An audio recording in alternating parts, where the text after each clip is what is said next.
Assalamualaikum warahmatullahi wabarakatuh.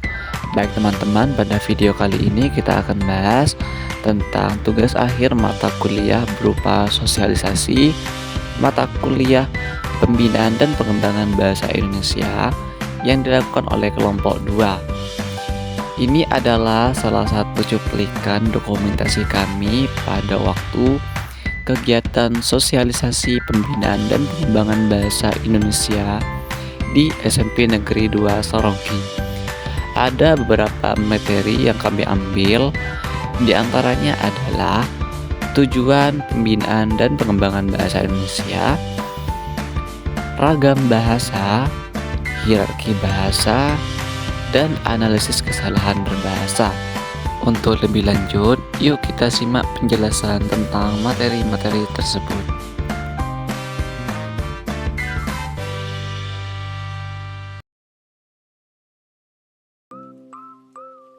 Baik, tentang materi pertama di sini adalah tentang tujuan pembinaan dan pengembangan bahasa Indonesia.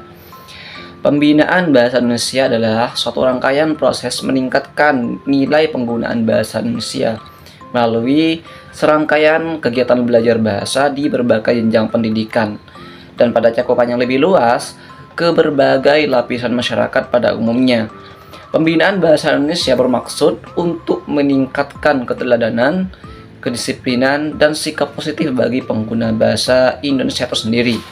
Sedangkan pengembangan bahasa Indonesia adalah salah satu cikal bakal dirumuskannya kebaharuan bahasa Indonesia, yang dimaksudkan bahwa sifat bahasa itu sendiri adalah dinamis dan tidak statis. Maka setiap periodisasinya memiliki ciri khas bahasa tersendiri. Pengembangan bahasa Indonesia sendiri bermaksud merumuskan bahasa pada umumnya yang sesuai dengan konteks, situasi, zaman, ataupun eranya, dan kemudian menjadikannya sebuah acuan bahasa yang bisa digunakan di dalam konteks komunikasi. Secara teoritis, tujuan pembinaan dan pengembangan bahasa Indonesia di sini terdapat 3 hal. Namun di dalam forum diskusi kelompok 2 di sini kami menemukan setidaknya ada 6 tujuan di dalam pembinaan dan pengembangan bahasa Indonesia. Yang pertama di sini adalah menumbuhkan sikap positif bagi pengguna bahasa Indonesia yang erat kaitannya dengan 3 komponen. 3 komponen di sini adalah yang pertama ada komponen kognitif, yang kedua adalah komponen afektif, yang ketiga adalah komponen psikomotorik. Untuk tujuan kedua di sini adalah meningkatkan kegairahan di dalam menggunakan bahasa Indonesia. Maka ketika masyarakat sudah bergairah dalam menggunakan bahasa Indonesia, maka tujuan kami di dalam pembinaan dan pengembangan bahasa Indonesia adalah meningkatkan kegairahan masyarakat di dalam menggunakan bahasa Indonesia. Yang ketiga di sini adalah meningkatkan mutu bahasa Indonesia. Yang keempat di sini meningkatkan keikutsertaan menjaga mutu bahasa Indonesia. Maka dengan kita melestarikan dan merawat bahasa merupakan salah satu upaya menjaga mutu bahasa Indonesia. Yang kelima di sini menggunakan bahasa Indonesia yang baik dan benar. Penggunaan bahasa yang baik dan benar adalah penggunaan yang itu menyesuaikan antara penutur dan metatutur. Yang keduanya saling memperhatikan, baik itu dalam konteks situasi ataupun konteks kondisi serta kaidah-kaidah penggunaan bahasa yang digunakan. Sedangkan untuk tujuan yang terakhir di sini adalah sebagai acuan. Setelah mengalami serangkaian pembinaan dan pengembangan bahasa Indonesia, outcome yang diharapkan di sini adalah segala bentuk peningkatan dan perbaikan di dalam bahasa Indonesia adalah menjadi salah satu dasar acuan kebahasaan di dalam konteks komunikasi. Selanjutnya, materi yang kedua yaitu tentang ragam bahasa. Ragam bahasa di sini yang akan saya jelaskan hanya ada 4. Yang pertama, ragam bahasa yang baik dan benar. Yang kedua, ragam bahasa yang tidak baik tapi benar. Yang ketiga, ragam bahasa yang baik tetapi tidak benar. Dan yang keempat adalah ragam bahasa yang tidak baik juga tidak benar. Yang pertama adalah ragam bahasa yang baik dan benar. Artinya, pengguna bahasa mampu menyesuaikan bahasa yang digunakan dengan situasi ataupun lingkungan pada saat itu, serta sesuai dengan kaidah kebahasaan yang benar. Misalnya dalam situasi formal ketika di dalam kelas, maka siswa dan juga guru harus menggunakan bahasa yang formal sesuai dengan situasi pada saat itu.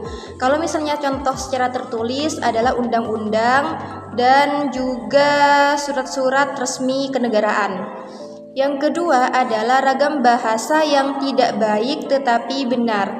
Artinya pengguna bahasa di sini tidak mampu menyesuaikan bahasa yang digunakan pada saat itu dengan situasi dan juga lingkungannya meskipun secara kaidah kebahasaan benar. Contohnya ketika kita di sekitar rumah ataupun di lingkungan yang tidak formal, kemudian kita menggunakan bahasa yang formal yang sesuai dengan kaidah kebahasaan. Kita juga harus melihat mitra tutur kita pada saat itu dan juga konteks lingkungan yang melingkupi bahasa kita. Kemudian yang ketiga adalah ragam bahasa yang baik tetapi tidak benar. Artinya pengguna bahasa di sini mampu menyesuaikan bahasa yang digunakan dengan situasi dan juga lingkungan pada saat itu meskipun secara kebahasaan tidak sesuai. Misalnya ketika di kehidupan sehari-hari di rumah, ketika kita belanja di pasar tradisional, kita tidak mungkin menggunakan bahasa yang formal ataupun baku. Meskipun hal itu tidak benar secara kaidah kebahasaan, tetapi itu merupakan bahasa yang baik karena kita mampu menyesuaikan dengan konteks lingkungan pada saat itu. Dan yang terakhir adalah bahasa yang tidak baik dan juga tidak benar. Artinya pengguna bahasa di sini tidak mampu menyesuaikan bahasa yang mereka gunakan pada saat itu dengan situasi dan juga lingkungannya, dan juga tidak sesuai dengan kaidah kebahasaan yang berlaku di Pedoman Bahasa Indonesia. Jadi di situ pengguna bahasa tidak mampu menyesuaikan bahasanya secara lingkungan dan juga tidak sesuai secara kaidah kebahasaan. Misalnya ketika di ragam formal, kita menggunakan bahasa yang tidak baku. Contohnya seperti di dalam kelas, ketika kita berhadapan dengan dosen ataupun dengan guru, kita menggunakan bahasa yang tidak sesuai dengan kaidah kebahasaan. Itu merupakan salah satu contoh dari berbahasa yang tidak baik juga tidak benar, karena pengguna bahasa tidak menggunakan etika dan juga tidak menggunakan aturan yang berlaku di kebahasaan. Baik, saya akan menjelaskan tentang hierarki bahasa. Hierarki bahasa merujuk pada struktur atau tingkatan keberlanjutan suatu bahasa. Ini melibatkan unsur-unsur seperti fonologi, morfologi, sintaksis, dan semantik. Selanjutnya, fonologi. Fonologi adalah studi tentang bunyi-bunyi bahasa, termasuk bagaimana bunyi tersebut dihasilkan, bagaimana mereka diorganisasikan dalam bahasa, dan bagaimana mereka mempengaruhi arti dalam konteks linguistik. Selanjutnya, morfologi. Morfologi adalah cabang ilmu linguistik yang mempelajari struktur dan pembentukan kata-kata dalam sebuah bahasa, termasuk pembentukan kata jenis, kata infeksi, dan unsur-unsur penyusun kata. Selanjutnya, sintaksis. Sintaksis adalah cabang ilmu linguistik yang mempelajari struktur dan tata bahasa dalam kalimat. Ini mencakup aturan dan pola yang mengatur bagaimana kata-kata yang disusun dalam kalimat untuk membentuk makna yang sah dan terstruktur. Selanjutnya, semantik. Semantik adalah studi tentang makna dalam bahasa, termasuk bagaimana kata-kata, frasa, kalimat, dan teks menyampaikan arti dan bagaimana arti ini dipahami dan digunakan dalam komunikasi. Sekian, terima kasih.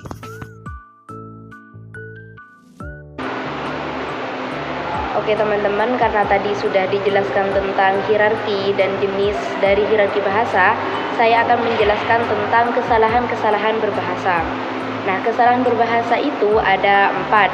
Yang pertama yaitu fonologi.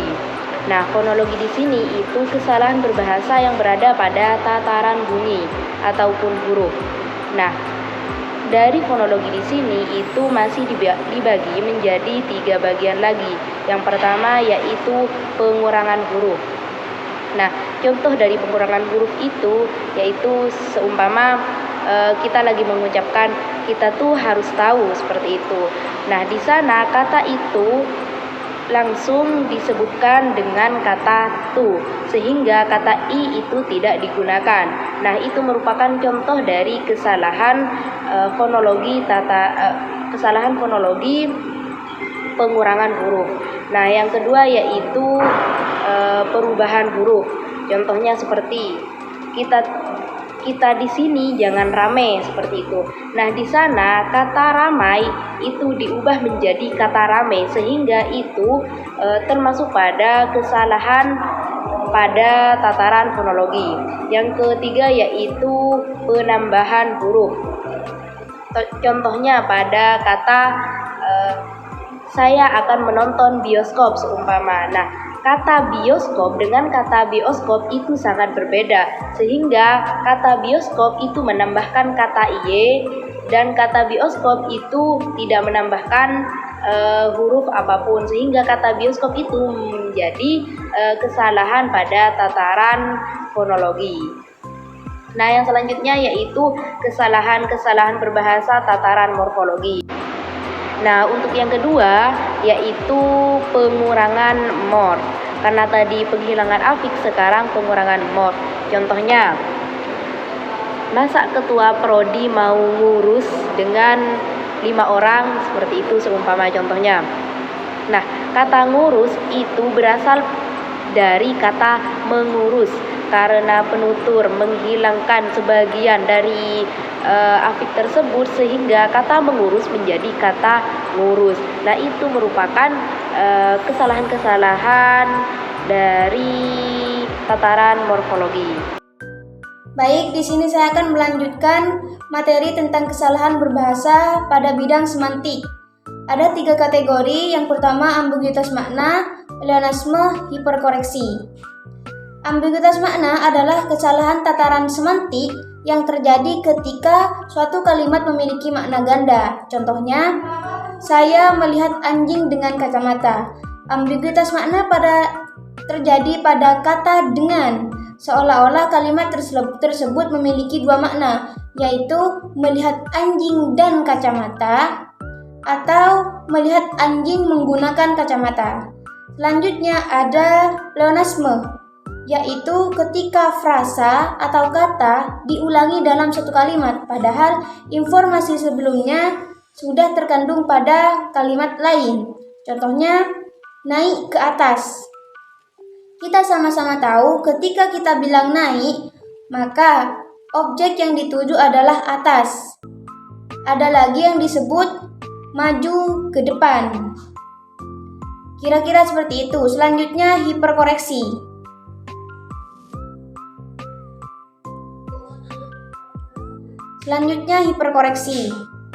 Kesalahan berbahasa hiperkoreksi ini biasanya terjadi ketika seseorang ingin meninggikan dirinya atau menunjukkan bahwa dirinya memiliki kemampuan.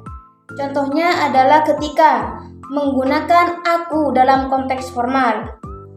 Terus menggunakan kata dikau sebagai pengganti kamu. Contohnya, penggunaan kata aku dalam konteks formal ketika di dalam kelas ingin izin kepada dosen. Ibu, aku ingin ke kamar mandi. Itu adalah hal yang salah karena dalam konteks formal. Yang benar adalah penggunaan saya. Selanjutnya kesalahan berbahasa yang terakhir yaitu sintaksis. Kesalahan berbahasa bidang sintaksis ini terjadi ketika penutur menggunakan serpihan kata atau frasa di dalam kalimat. Contohnya, saya kepu Pak. Saya kepu Pak merupakan penggabungan 2 bahasa, yaitu bahasa Madura dengan bahasa Indonesia. Sebenarnya kesalahan ini tidak disebut kesalahan ketika penuturnya menyandingkan bahasa bahasa asal dengan bahasa terjemahannya.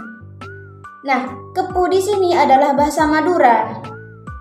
Yang benar adalah saya basah kuyup Pak. Jadi kalimat ini merupakan kesalahan berbahasa tataran sintaksis karena penggunaan kata atau frasa di dalamnya tidak sesuai dengan konteks kebahasaan yang benar.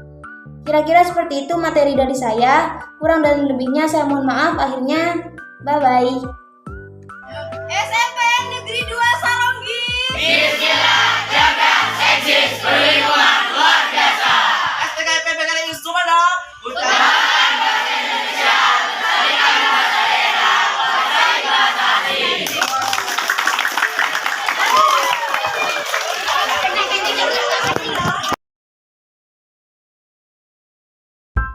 Baik teman-teman, itu saja video kita kali ini tentang pembahasan tugas sosialisasi pembinaan dan pengembangan bahasa Indonesia.